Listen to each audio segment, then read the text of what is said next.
Bon dia, avui us anem a presentar la dissecció d'un cor de porc que vam fer a una pràctica de laboratori.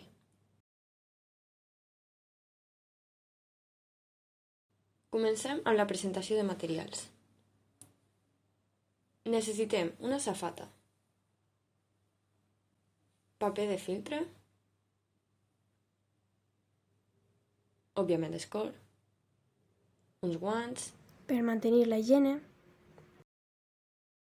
També necessitarem eines de tall com són unes tisores i un bisturí per ajudar-nos. A continuació, mitjançant un diagrama d'un cor, explicarem una mica el sistema circulatori sanguini.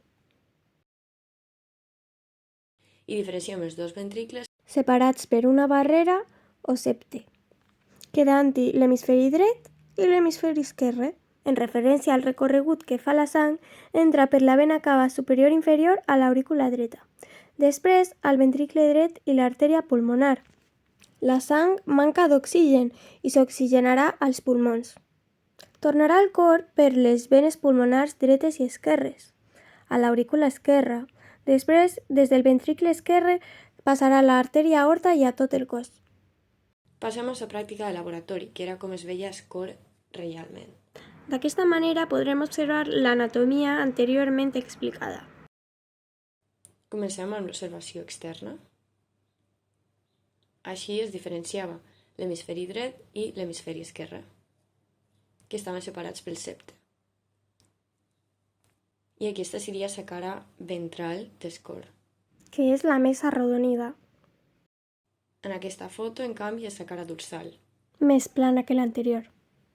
Si observen la part superior del cor, es diferencien la vena cava superior i l'artèria aorta al seu costat, amb l'artèria pulmonar. Seguidament varem identificar les vàlvules i el seu sentit utilitzant dues palletes de diferents colors. Continuarem amb l'observació interna. Tallant l'artèria pulmonar per observar la part dreta del cor.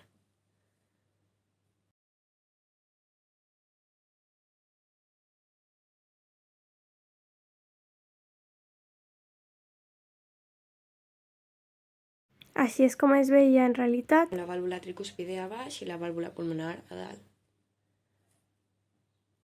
Posteriorment, podem tallar l'artèria aorta per observar la part esquerra del cor, que es veu una mica més gran, i diferenciem la vàlvula mitral al de baix i la vàlvula aòrtica a dalt.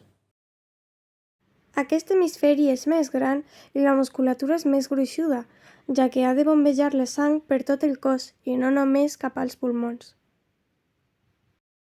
I fins aquí la pràctica de laboratori de la dissecció d'un cor. Esperem que us hagi agradat el nostre vídeo i que hagueu après alguna cosa nova.